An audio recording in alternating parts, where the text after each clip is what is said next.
Well, perhaps you'll permit me a little bit of self-indulgence to introduce myself to you, since this is my first time speaking here at Emmanuel Westbury.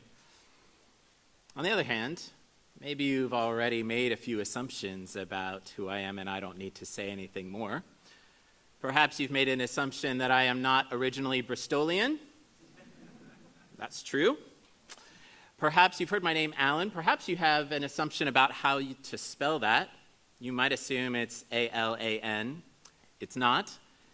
It's A-L-L-E-N, which might strike you a little bit as odd. It actually gets more odd than that. I'm named after my father, and so my name is actually Alan Jr. And it was funny, when our daughter was born in Wales and we went to the registrar to register the birth, she didn't know how to put me on the birth certificate as the father of my daughter. She's like, Alan Jr., where does this go? She had to go seek help. 5 years on, people still haven't figured out what to do with me. I wonder, though, out of curiosity, have any of you assumed that I'm British? I am British. How does that claim strike you? I mean, let's think about it. How does this guy fit with being British, right? Let's look at the evidence. While there's a great deal of British accents, mine is not one of them. I find both cricket and rugby to be completely unintelligible sports. And perhaps the worst travesty for some of you, I actually do like some Hershey's chocolate products. Reese's Pieces, chocolate and peanut butter, it's just amazing. Okay, so I don't sound British, I don't play British, I don't eat British. How do I possibly have any claim to being British? Put this together, my CV of Britishness, not great. Nevertheless, I have one of these. A UK passport, given to me by the Queen, to whom I explicitly pledged allegiance. How many of you did that? After living in the UK for 10 years, daughter born in Wales, I'm certainly not claiming to be more British than any of you, but I do have some questions. Some question marks about my life, about where I fit. Because, as you might have expected, I do also have one of these. A U.S. passport. I was born in the U.S. I lived in the U.S. for 26 years, born to American parents. I appreciate American football. I think inserting the letter U into some words is completely unnecessary. I celebrate the 4th of July as Independence Day rather than Colonial Rebellion Day. On the other hand, I do now find myself apologizing when someone else bumps into me. And I appreciate the fine art of queuing when I'm the only person standing there. So where do I fit? Am I British? Am I American? Where do I belong? Do I belong? Is it fair for me to claim to be British? Is it right for me to try and feel at home here in this nation? What should I be doing more or better or differently in order to legitimate my claim to being British, to make me feel that it's truly okay that I have a British passport and that I live as a British citizen? Well, I actually have some deeper concerns than these even. In our study of Hebrews, we began last week meditating on the idea of living by faith, and I find myself feeling challenged. Do I really and appropriately belong to this community of faith? What should I be doing to ensure that I'm developing the appropriate credentials so that my claim to being a real believer, a real Christian, a real person of faith is something that will stand up? Chapters 11 to 13 of this letter take us into the outworking, the application of our maturing faith as we're placed into a community and then need to live and interact with one another from the place of the true realities that we've been studying in this letter, rather than the copies and the shadows, things that we looked at in chapters 5 to 10, like the tabernacle and the priesthood and the sacrifices. In Hebrews 11, we're given this very unique chapter, often called the Hall of Faith, and we heard last week about Noah and Enoch, people who walked with God, who were commended by him, who pleased him. But I'm not them. If those guys are the measuring stick for what it means to be part of this community of faith, I think it's pretty clear that I don't fit. It gets worse, though, because at the end of chapter 10 in verse 38, it's written that God says his righteous one will live by faith. and he takes no pleasure in the one who shrinks back. That's one group, those who shrink back. He places us, though, in a second group when he says in verse 39 of chapter 10 that we do not belong to those who shrink back. Just not sure that he had me in mind when he wrote those words.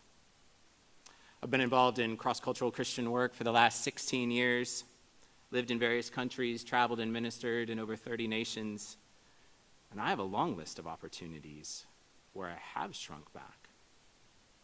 Chances to share my faith when I've not done so. Chances to lean on the Lord in the midst of struggle and hardship and trial when I've not done so. Taken in my own strength, it's pretty clear. Actually, the identity that I do most deserve, that is most natural and suitable to who I am, is as one who shrinks back. But maybe I can overcome that. Maybe I can do enough other acts of Christian service and life so that I can pad my CV of faith just enough to convince myself and others that I really do belong here in this community of faith. That I can somehow build a life that does actually glorify God. But that's not what Hebrews 11 is pointing us towards. That's not why we're given these various exemplars of faith, not as standards for us to measure ourselves against, but as encouraging and hopeful portraits of what membership in this community of faith really does look like. So my key question is, Lord, how do I live my life worthy of this label of being a Christian? Someone faithful and faith-filled, one who doesn't shrink back.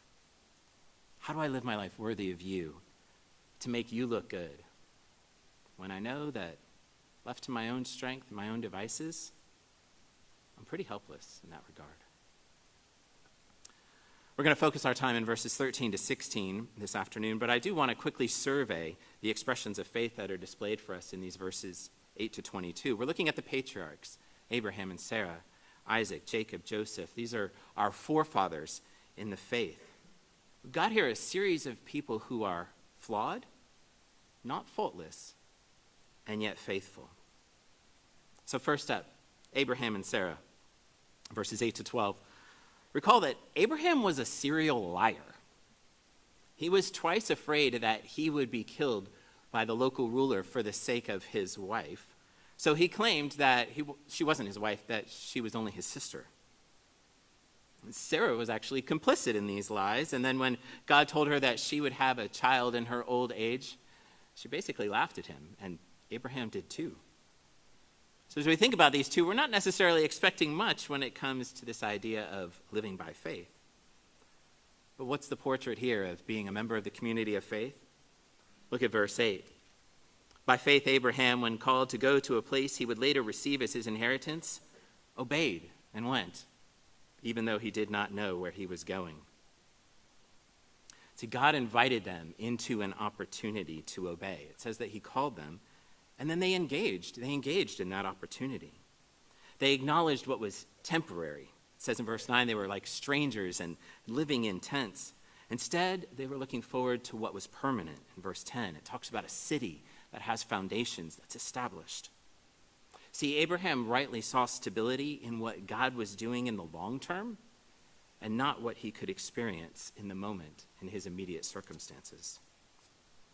And then God did a great work of bringing life from death. That's kind of his specialty as we look at verses 11 and 12. There's a struggle of infertility here, and I just need to pause for a moment to say that this is something that Lindsay and I know very well. We were married 11 years before our daughter came along. We know the challenge of hope deferred, trying to hang on and not let go, trying to reconcile a faithful, promise-keeping God, one of love and blessing, with the reality of an empty womb. Statistically, we're not the only people in this church who've had that experience. And so, just to encourage you, if you need somebody to journey with you, on some level, you know that we are American, and so our lives are pretty much an open book. We don't hold back on sharing more than you would ever want to know. But if that would be helpful to you, and for some people it is, I do just encourage you to seek out somebody to journey with you. the Lord did an absolute miracle, and we have a 5-year-old daughter, Jocelyn, who's probably met most of you because she's far more outgoing than I am. But I love this depiction of Sarah here. Eventually, even if not at first, she has this posture of receptivity. She's expecting, she's bent towards the promises. She has a relationship with the promiser, with the giver.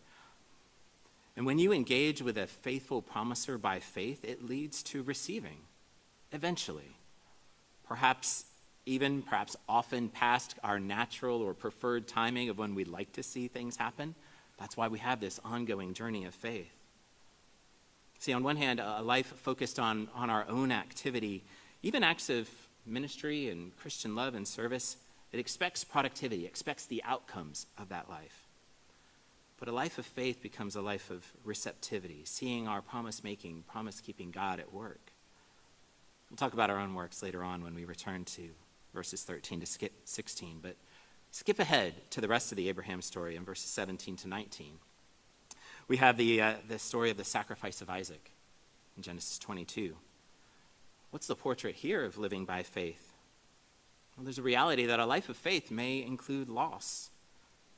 And that faithful living isn't measured by how much you get or how well things work out or how easy life is. Faith is a forum for testing, and it may include an invitation to sacrifice, even something very precious. Now, this is after Abraham's 2 incidents of fear-based lying. But it says in verse 17 now that he has embraced the promises that God has made about offsprings, about descendants, about blessing. And Abraham acted accordingly then, effectively saying, okay, this doesn't make sense. But God is so faithful, so reliable, that I know he will do whatever it takes to make good on his word. And so I can act with confidence in response to his leading. That's embracing. Verses 20, 21, and 22, we get 3 quick portraits, kind of an intergenerational link as we look at Isaac, Jacob, and Joseph. Isaac, in verse 20, he actually followed in his father's footsteps. He too lied about his wife, Rebekah, because he was afraid that he would be killed for her sake. But now we get to see the positive side of this intergenerational journey, the heritage of faith. The portrait here of the community of faith that we see in Isaac's life is, we've got a sense that faith actually looks different in these next 3 episodes. Whereas Abraham took some pretty amazing leaps of faith to obey and to go and to offer up his son, we now get several acts of proclamation, of words spoken from a place of faith. From an awareness of the character and nature and plan of God, these guys are able to bless and to encourage and to commission the next generation to take their place in this community of faith as God works his plan for the world. They reveal an expectant attitude that they hope to pass along, and they do, one generation to the next, to the next, to the next. And so in verse 21, we get to hear briefly about Jacob, the next one in this generation of faith who also makes a proclamation, who makes an act of blessing. And this is especially profound when you remember that Jacob was the one who stole both the birthright and the family blessing from his brother Esau. And yet God redeems him and uses him as an agent of blessing for the next generation. We get this additional detail of worshiping on the top of his staff. And there's some debate about what that means and what that says, but a staff was a walking stick. It was a tool of the sojourner, of the pilgrim. And it was also an object of identity. It was something that could be handed over to someone else to mark that you had made a pledge. It was like your ID card in some sense. And when it says that he leaned on the top of his staff, we have this picture of Jacob standing and ready to move, even though he's on his deathbed, even though he's at the end of his life. He's ready to go. He's owning his identity as a sojourner in Egypt. Because after all, who knows when God might fulfill a promise and bring them back to their homeland. He was embracing those realities, and he was ready to act. So we have here a portrait of it being an agent of blessing, being redeemed, being ready to move.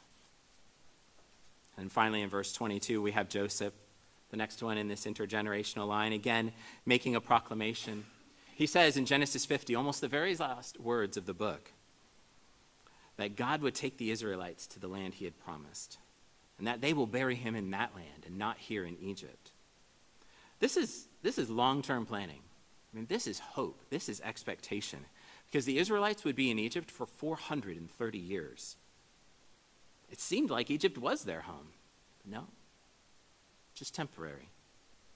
And these are words coming from a man who lived all but the first 17 years of his life in Egypt. He lived to 110 years old. He spent 9 decades in Egypt and still acknowledged, Egypt isn't my home. Life's not staying like this. We're going on to what God has promised. So we have here a portrait of clinging to what's ultimately real, being in it for the long haul, and a confident longing. So we've seen in the lives of these imperfect people, God at work, creating opportunities for them by word and action to live from a place of acknowledging him as the promise-making, promise-keeping God. These are people who had some life-impacting beliefs about who God is, what he's doing. And so where does that put us then?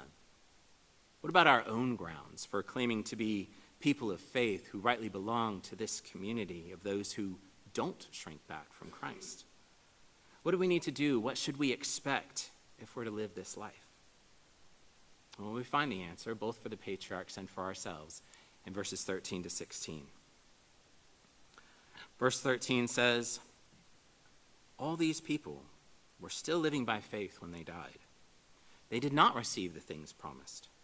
They only saw them and welcomed them from a distance, admitting that they were foreigners and strangers on earth. So here's the ultimate reality. All these descendants of Abraham, they died, still living by faith.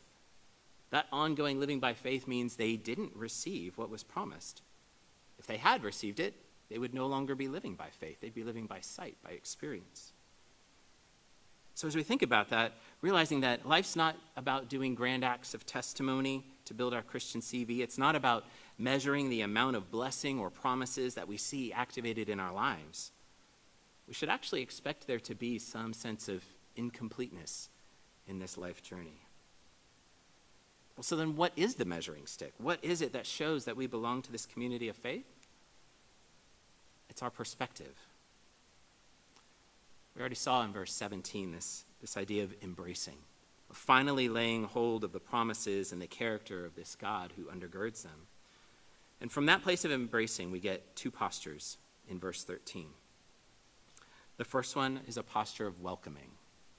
There's this active anticipation of the fulfillment of these promises. Think back to the story that you know it well of the prodigal son. When he finally ends his wayward living and returns to the family home and the father sees him a long way off, he gets excited. He starts making preparations right away, and then he runs towards his son. They already had the fattened calf waiting, expecting that there would be a time of celebration and festival that was coming. He didn't just sort of sit on the doorstep and say, I think that's my son. Maybe he'll turn up here at the door and then I'll see how it goes. It's not a passive waiting, not a sitting around, not just looking out to the horizon and then carrying on as normal. Maybe it'll come to my door. Maybe not. I mean, if you're anticipating having a treasured guest in your own home, preparations start right away, right? Clean the house, get the guest room ready, plan out a meal, start preparing. You don't just sit around and wait until they're actually there and then say, oh, I have a guest. I guess I have to figure out how to host him or her. What should I do? I don't know. There's that anticipation. You know they're coming. You want to get ready. Start living like it now. Similarly, with God's promises, there's an opportunity for us to order our lives now so that there is a place for him to insert his presence and fulfillments into our lives. And what might that look like? One example would be praying about something and then actually listening, pausing, waiting for him to speak or to act rather than just rushing ahead. Because if you believe he's a God who promises to hear and answer prayer, a good father who's involved in the lives of his children, who meets needs, who rules over the universe, then making space for him to do so just makes sense. Notice that this welcoming posture doesn't mean necessarily doing more.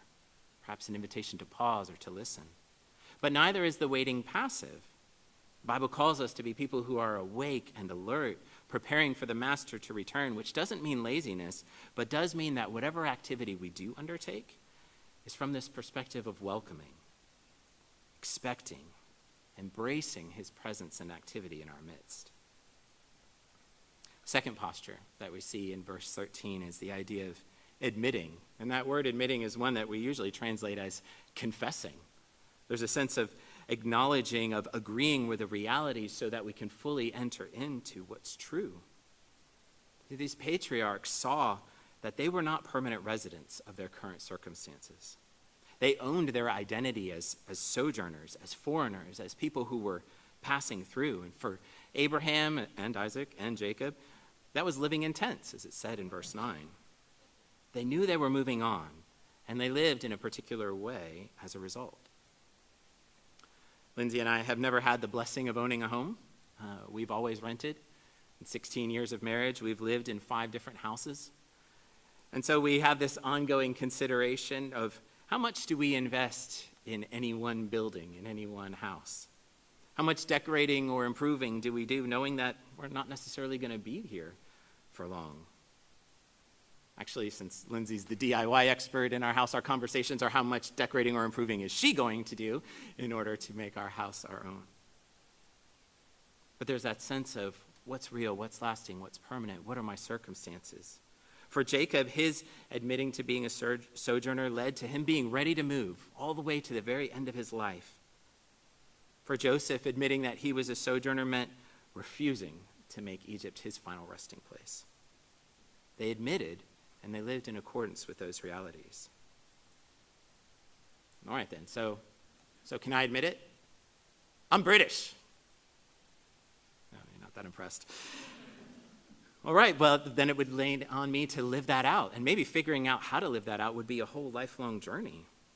But there's a start by acknowledging what's real, by owning it, and then moving forward. Now, the really surprising thing to admit is, well, I may be British, but I'm not an earthling. Look at verse 13. It says that there were foreigners and strangers on earth. I'm an alien here, and so are you. Why is that admission important? Because it shows that this place is not our home. Verse 14 says, people who say such things, they show that they are looking for a country of their own. Like, a country of their own doesn't mean having your own private little kingdom, but means finding your genuine fatherland, the place of your ultimate belonging. And that place is not here.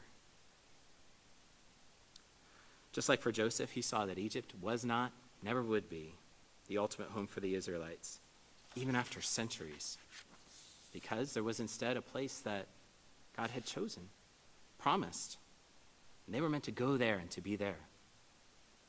And we too have a better place where we do belong, not as earthlings, but as citizens of heaven. That longing for a better country, for our country, is what fuels these postures of welcoming and admitting. Now, that doesn't mean that we're rejoicing in death. It doesn't mean that we make light of suffering in the here and now. We're all burdened. We're all aware of Pastor Mike's suffering. It reminds me of something that he said in his interview a few weeks back about our lives, his life being a lived out sermon, showing the veracity of what we claim, of what we admit. And it's this longing, this awareness of what's coming, when there will be a complete realization of God's promises in eternity, which enables us to be welcoming to whatever it is that he wants to do now, and to admit what's ultimately true. So what we're longing for is the fullness of God's presence forever. Verse 10 and 16 both mention the idea of this city that God is preparing for his people. And I love this topic of God dwelling amongst his people. It's one of the grand arcs across all of Scripture, all that God does to create that opportunity to dwell together. We won't survey the entire Bible in the rest of the sermon, but we will get to enjoy the glimpse that the author to the Hebrews gives us in chapter 12. Chapter 12, verses 22 to 24. You can turn there, but it might be better to just instead close your eyes and soak in the vision of what it is that we're longing for that's painted for us. But you have come to Mount Zion, to the city of the living God, the heavenly Jerusalem. You have come to thousands upon thousands of angels in joyful assembly, to the church of the firstborn, whose names are written in heaven. You have come to God, the judge of all, to the spirits of the righteous made perfect, to Jesus, the mediator of a new covenant, and to the sprinkled blood that speaks a better word than the blood of Abel. This picture here just gets better and better. We've not come to a terrifying mountain, to Mount Sinai. That's what's talked about in verses 18 to 21, the place of law. But we've come to Mount Zion, which is the place of God's rule. And not just to a mountain, but a city. And not just any city, but a heavenly Jerusalem, which is the place of peace. And it's not a place of peace because it's empty, but it's filled with angels. And it's not filled with the angel of death, and it's not filled with the angel who barred the way to the Garden of Eden, but it's filled with a joyful host of angels who like to party, who are excited to be in the presence of God and excited that we're there as well. That's what Luke 15 talks about. There's rejoicing in heaven when one sinner turns to repentance. They've got this grand act of welcome, anticipating our coming. And it's not just a gathering of heavenly beings, but it's the assembly of all those saved by Christ, that we'll be in the fullness of God's presence while also being present to one another. Unhindered relationship, the best family gathering that you could ever imagine. Our longing for this place, our awareness of this reality, this is our part of the new covenant. Back in Hebrews chapter 8, which was referencing Jeremiah 31, we learned about this new covenant, this new setup that God was instituting where he would be our God. We would be his people. He would write his law on our hearts and minds. We would know him. There would be ultimate forgiveness. And we get that covenant language back in verse 16 of chapter 11 as well. When it says, instead they were longing for a better country, a heavenly one. Therefore, God is not ashamed to be called their God. He has prepared a city for them. See, when we are the people desiring this other place, when we're admitting that we are not mere earthlings, when we want what God is offering, then he's so pleased and not ashamed to have his name attached to us. That's the substance of our testimony. That's the crux of belonging to this community of faith, not what we do for God, not how lengthy we build up our faith CV, but living this with this perspective, which shows that we're not caught up in those things which are only a copy and a shadow of the ultimate realities, but rather we're in tune with and we're longing for what's ultimately real and what will eventually be fully realized in eternity. And that means holding to the promise-making, promise-keeping God. I find great freedom when I hear a message like this. As I said, it's easy for me to point out many times in my life when I have shrunk back, when my life of faith has not been a very grand display. It's easy for me to question whether people see or hear anything of Jesus in my life. But here's the assurance. My belonging to this community of faith is not about these things that I may or may not be able to point to, but rather it's about the perspective and the relationship that undergirds my life. Now, we know that faith and works do go together. We preached through James a few months back. So let's think about that as we close.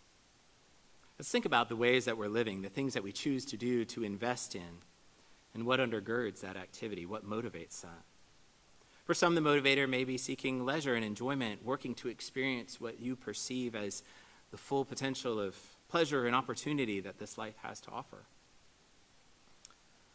For me, my motivator is that I often take action based on trying to keep the amount of confrontation and conflict in my life as low as possible, to try to keep the peace as much as I can in my current environment and in my relationships.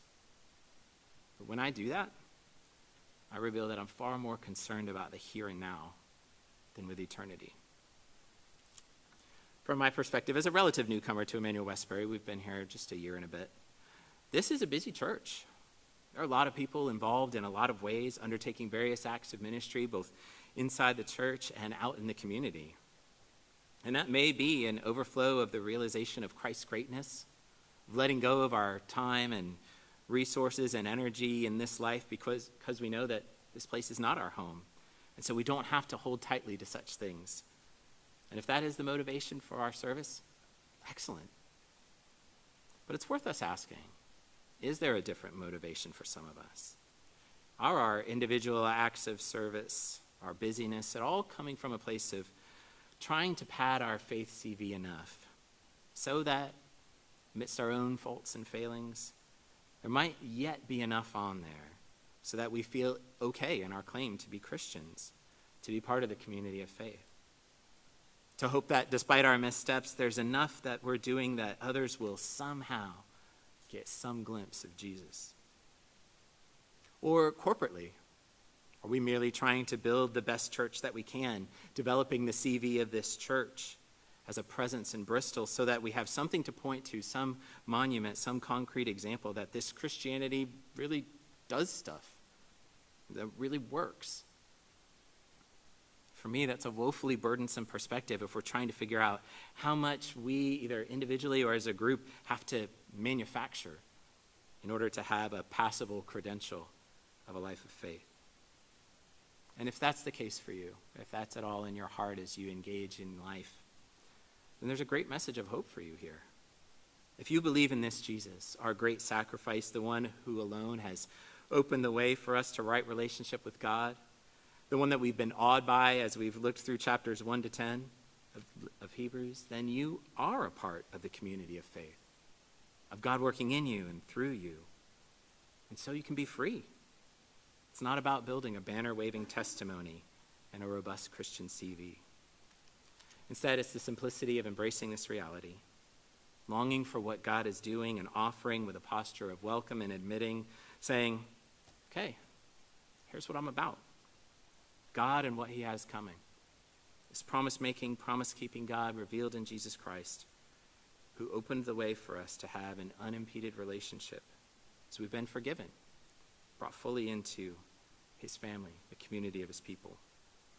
And then from that place, there's no telling what God might do, what things he might fulfill and bring to pass, how he might get glory for himself and bless you and others.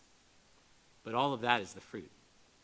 All of that is the result of Jesus Christ, our majestic high priest, the author and perfecter of our faith, the one upon whom we fix our eyes and needn't fear to shrink back from.